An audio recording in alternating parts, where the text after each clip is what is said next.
Hello, this is 4THELUVOFRC here, and I'm going to be doing a tutorial on how to rebuild your nitro engine.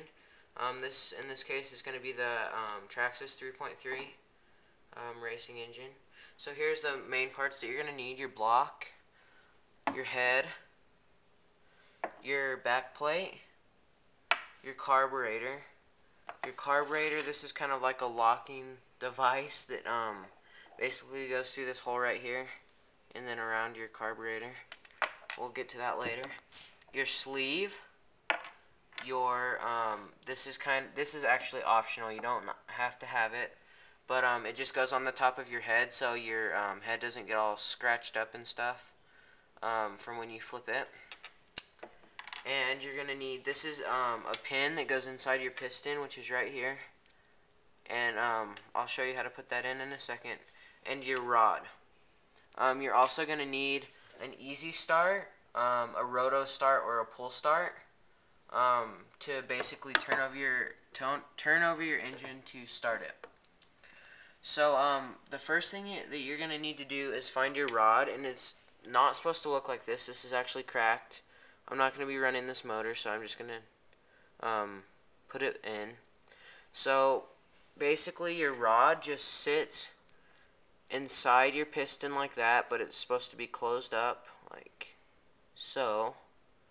And then you're going to get your rod, or your little pin, and it goes in this, there's a side with a bigger hole, and it has a little engraving kind of sort of thing right there.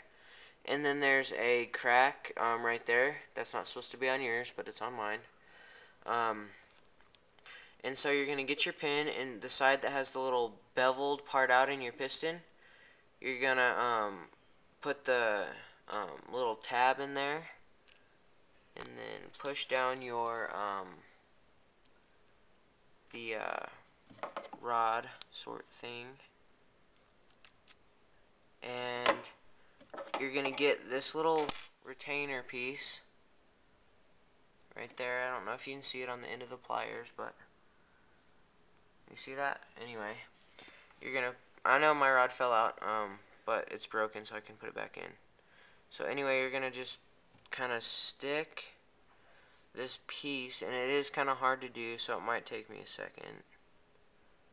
But the way I do it is I hold it on the side that's turned in more, and start it out right there, and then push it the rest of the way in. And it is hard to get in, so just warning you guys. Don't lose that piece either. That's what keeps that little tab in there. So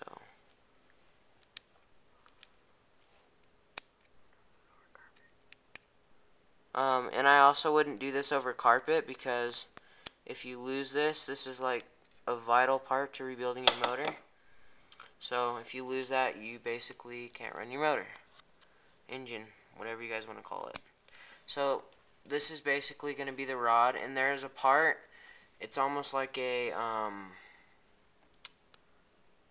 kind of like a bearing, but it's not a bearing, that goes in there. I don't know where it's at, so I'm not going to be showing it, but it just slides in there. And this is basically the only way I found out how to do this. You don't put your sleeve in until you've got this done. So you're going to put your piston in without your sleeve, and this isn't connected, so I'm going to just put my rod in, and I would actually use some needle nose pliers for this, and it just goes over. I don't know if you guys can see that, but there's a little piece at the top right there that your little bearing, and this is going to go over just like that. And then your piston will be in there too, but my rod is broken, so I can put it in after. So it's going to look like that. Now you're going to get your sleeve, which is the gold part, and you're going to hold your crank, which is this part right here, straight up, and align your piston so it'll go in, and just, it is kind of hard, and if you look very closely, this is pretty vital to rebuilding your engine too. There is a little bevel part on your sleeve, and that goes, so see that little notch right there? It's gonna go, and then if you look on your motor, it's all one piece until you get to kind of a hole notched out, and then there's a little, you guys probably can't see it on this camera, but like a little notch, and you're just gonna put in that notch on your sleeve is got to go straight in with that notch, and make sure your piston is all the way up in the up position, which is hard to do because my rod is broken. It'll be easier for you guys. So then your piston's got to be straight up, all the way in the up position. You're going to get your beveled part out in your sleeve, and basically just push, and it should be kind of tight, but not just majorly tight.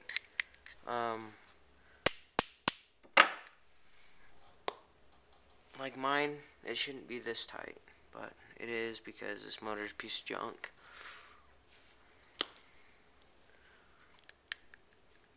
And it doesn't want to go in. And I wouldn't recommend doing this, but I'm just kind of going to hit the motor. So, let's see. Okay, right there. So your sleeve should be flush with the little notch that comes up for the 5 screw holes for the head to bolt on. Okay, so after you've got that done, your piston and your sleeve is in. You're going to get your back plate, and you're going to align, make sure all that's good, and you're just going to put your back plate on. And see these 2 notches right here? One of those notches needs to go on the little beveled part out on the tab that connects to the crankshaft. So you're just going to push it on, and it might be kind of hard if it doesn't connect right away. And then there's 4 screws that I don't know where they are. Go in that, and you're going to, if you have Loctite, use it and get it not strip tight, but you're just going to get it nice and a little bit more than snug. It's got to be pretty tight so you don't have any leaks or anything like that. And then you're going to have, next I would probably do your head.